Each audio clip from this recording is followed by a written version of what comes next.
আমি স্যার, আমাদের ক্লাসের হেড স্যার, ওই যে আগেবার যার নাম বলছিলাম, সে বউ কেমন হওয়া উচিত এই বিষয়ে 2 ঘন্টা লেকচার দিছে। আমিও সেটা রেকর্ড করে তার বউরে পাঠাই দিছি।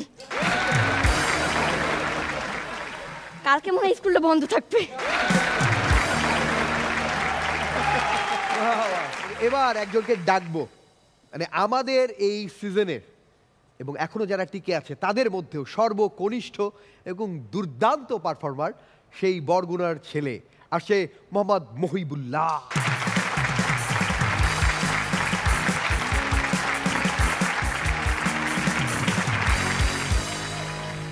আসসালামু আলাইকুম জাজেদ, রনি চাচ্চু, রাবার ব্যান্ড,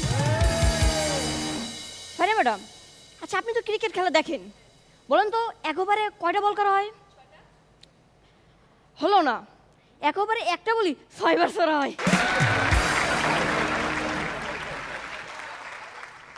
রনি চাচ্চু, হ্যাঁ, চা মূলত অনেক প্রকার, যেমন রং চা, দুধ চা, লিকার চা, লেবু চা, এটা চা, ওটা চা, মাপ চা, বিচার চা, আর সবচেয়ে মজার চা কোনটা জানেন? কোনটা?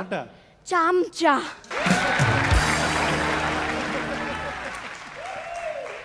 বিজ্ঞাপনে মায়েরা বলে খেয়ে নাও বাবু, নাহলে শক্তি পাবে না, আর বাস্তবে মায়েরা বলে খাইয়ে তাড়াতাড়ি পড়তে বস, জুতা চেনো জুতা।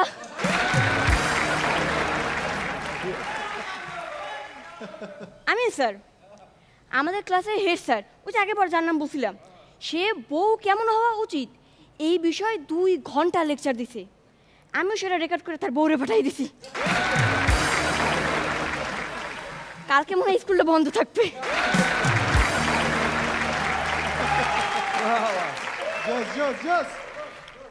ফারি ম্যাডাম, আপনাকে একটা পরামর্শ দিই, পরিস্থিতি যেমনই হোক না কেন কখনো ভেঙে পড়বেন না, ঘুমিয়ে পড়েন।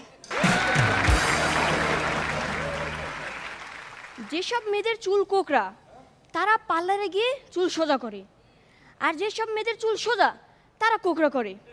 স্টেক চাচ্চু, ছেলেরা শুধু চাই চুলই থাক।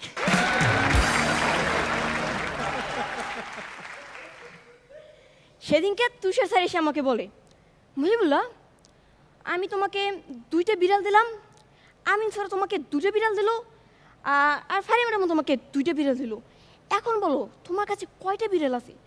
আমি বললাম 7টা। একটু মনোযোগ দিয়ে শোনো, আমি তোমাকে 2টা বিড়াল দিলাম, ফারিয়া ম্যামও তোমাকে 2টা বিড়াল দিল, আমিন স্যারও তোমাকে 2টা বিড়াল দিল, এখন বলো তোমার কাছে কয়টা বিড়াল আছে? আমি বললাম 7টা।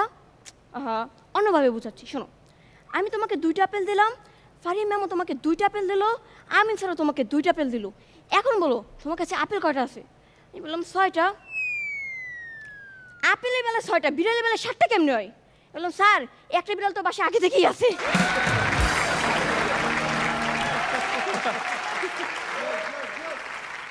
সবাই আমার সাথে পড়ুন, সরেয়া সরেয়া, রস্যই দীর্ঘই। জানতাম আপনারা মনোযোগ দিয়ে পড়বেন, কালকে ক খ ঘ পড়াবো, আজকে ছুটি।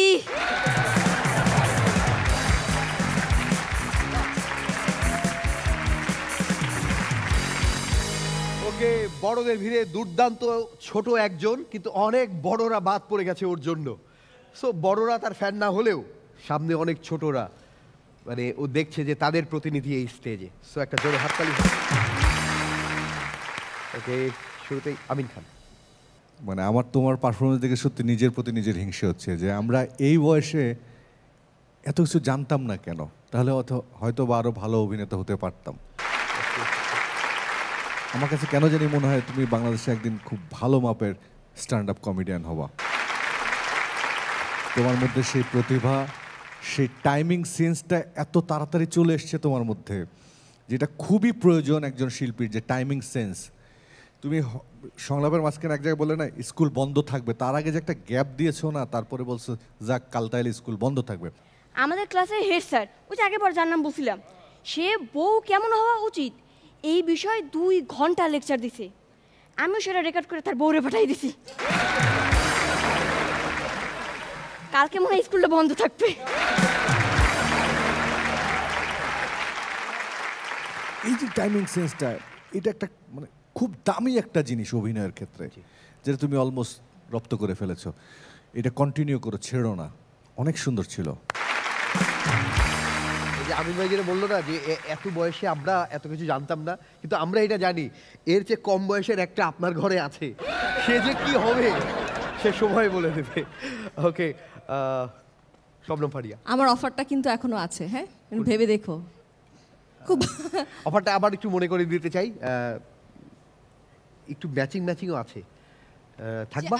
আমাদের ডিরেক্টর বলে ওরা আর আমার চেহারাও নাকি একরকম, মিল আছে। হ্যাঁ। থাকবা, তুমি থাকবা?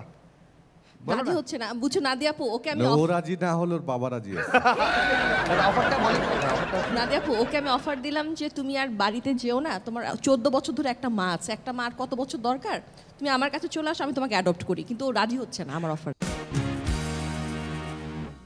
মহিবুল্লাহ খুব ভালো ছিল বাবা, তোমার কাছে দেখতে অনেক সুন্দর লাগছে। এটা কার টি শার্ট? এটা আমিন স্যারের। এটা আমি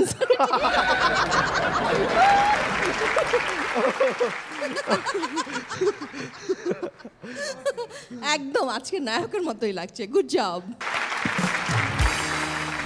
তুষার খান।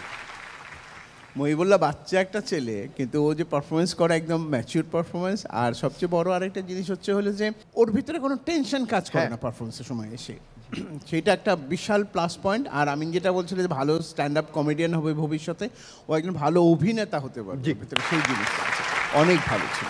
আমি বলবো যে ওর সব রাস্তাই খোলা থাকলো, ডাক্তার ইঞ্জিনিয়ার থেকে শুরু করে যা কিছু হোক না কেন, কিন্তু ওর সাথে ও স্ট্যান্ড আপ কমেডি করবে, যেমন করে আমাদের একজন ইঞ্জিনিয়ার, আমাদের লিজেন্ড নাবিদ মাহবুব। আমরা বসকে স্মরণ করছি। মহিবুল্লাহ হাসো তো, দাঁত বের করে হাসো। তুমি কি জানো তুমি অনেক হ্যান্ডসাম? বলো, সবাই তাই বলে, বলো। আর সবাই তাই বলে। মাশাআল্লাহ। হ্যাঁ, যেটা ভাইয়া বলছিল, ও পারফর্মার, স্ট্যান্ড আপ পারফর্মার হিসেবেও শাইন করতে পারে, বাট ও নায়কও হতে পারে। ওর যে লুকস আর ওর যে কনফিডেন্ট, যদি আমি না তোমার অফার থাকলো, যদি আমি তোমার মতন তোমার সাথে কাজ করার সুযোগ হয়, তুমি এত যদি নায়ক হয়ে যেতে পারো, তাহলে আমি তোমার সাথে নায়িকার অভিনয়টা করতে চাই। ওকে, বাহ বাহ। না, কমেডি খুব সুন্দর হয়েছে, টাইমিংও খুব সুন্দর, ও খুবই স্পন্টেনিয়াস। সো আমি অবাক হচ্ছি যে এত অল্প বয়সে এত ছোট ছোট বাচ্চারা, ওই আপুটা, এই ভাইয়াটা অনেক সুন্দর করছে। অনেক অনেক শুভকামনা। Thank you. কেবল ক্লাস 7-এ পড়ো, এই যে হ্যান্ডসাম বলছে, এরপর যে তোমার পড়ায় মন বসবে, সত্যি বলো হ্যাঁ, বসবে। কিভাবে? এই যে এত লাইট আলো, এই যে বিচারক, এত বড় বড় মানুষদের সঙ্গে কাজ করা, পড়ার পর মনোযোগ থাকবে? কেন থাকবে না? থাকবে। ওকে, আচ্ছা, গ্রুমারদের তো থ্যাঙ্কস দাও। ওই যে চুল নিয়ে কি জানো বললে একটা, আবার একটু বলো তো। যেসব মেয়েদের চুল কোকড়া, তারা পার্লার গিয়ে চুল সোজা করে, আর যেসব মেয়েদের চুল সোজা, তারা কোকড়া করে। ইচ্ছা চাচ্ছু, ছেলেরা চায় শুধু চুলই থাক। মহিবুল্লাহ দুর্দান্ত ছিল, প্লিজ।